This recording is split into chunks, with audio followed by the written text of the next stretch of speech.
Bismillahirrahmanirrahim. Assalamualaikum warahmatullahi wabarakatuh. Perkenalkan, nama saya Rizky Al-Fajri dengan nomor NIM 12120700094 dari kelas C semester 2 akan memaparkan kembali apa itu Al-Quran. Al-Quran menurut pribadi saya sendiri yaitu merupakan kitab suci keempat yang diturunkan kepada Nabi Muhammad SAW secara berangsur-angsur, dan Al-Quran itu sendiri merupakan pedoman untuk umat Islam, lalu untuk penyempurna kepada kitab-kitab yang terdahulu, yaitu yang pertama ada kitab Zabur, kedua kitab Taurat, dan ketiga kitab Injil. Al-Quran terdiri atas 30 juz, 114 surat, 6.666 ayat, 77.845 kata, dan 605 halaman. Kandungan dalam Al-Quran yang pertama ada akidah, kedua ibadah, ketiga akhlak, keempat hukum, kelima sejarah, dan keenam dasar-dasar ilmu pengetahuan atau sains dan teknologi. Al-Quran merupakan salah satu mukjizat dari Nabi Muhammad SAW, dan menurut pribadi saya, orang-orang yang paling baik adalah orang yang mempelajari Al-Quran dan mengamalkannya. Lalu, tidak usah takut untuk mempelajari Al-Quran, karena untuk membaca Al-Qurannya pun sudah mendapat pahala. Satu ayatnya pun sudah mendapat berlipat-lipat pahala.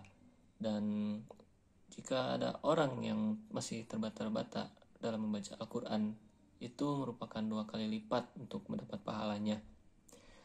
Maka dari itu, kita tidak akan rugi jika membaca Al-Quran. Jika kita belum dapat membaca Al-Quran, kita dapat mempelajari dulu dari Iqra. Nah, dari situ baru kita lanjut ke Al-Quran. Akan lebih baik jika kita tidak membaca ayatnya saja. Nah, bagaimana? Yaitu dengan mempelajari terjemahannya maupun membacanya terlebih dahulu. Nah, mengapa demikian? Karena dengan membaca ayatnya saja pun kita mungkin tidak akan mengerti, walaupun kita tahu itu mendapatkan pahala jika membaca dengan tajwid yang benar.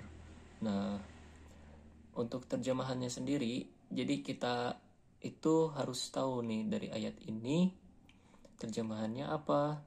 Kita baca, oh begini, nah baru itu diulang-ulang. Mengapa? Supaya kita tahu dan menghafalnya dengan baik dan benar. Maka dari itu, pelajarilah Al-Quran, yaitu jika kita masih tidak dapat mempelajarinya dengan sendiri, yaitu kita mengikuti pengajian-pengajian dan mungkin mengikuti pesantren kilat, ataupun kita dapat langsung ke pesantrennya. Fungsi Al-Quran yaitu ada 4. Yang pertama ada petunjuk, kedua pembeda, ketiga penyembuh, dan keempat penasehat. Yang pertama petunjuk, yaitu untuk petunjuk pada umat manusia saat ini, baik Islam maupun non-Islam. Karena apa? Karena pada saat ini, zaman ini, banyak sekali orang yang kehilangan arah, belok, dan sebagainya. Maka dari itu, perbaikilah dengan membaca Al-Quran dan artinya, supaya kembali kepada jalan yang lurus. Yang kedua ada pembeda. Apa itu pembeda? Yaitu supaya kita tahu dalam Al-Quran ini mana yang benar dan mana yang salah. Yang ketiga ada penyembuh, yaitu untuk menyembuhkan melalui Al-Quran untuk orang-orang yang sedang sakit.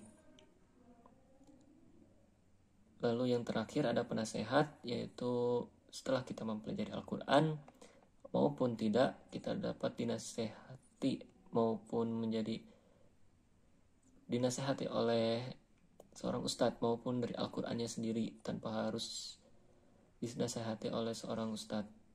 Cukup sekian, mohon maaf apabila ada salah kata. Wassalamualaikum warahmatullahi wabarakatuh.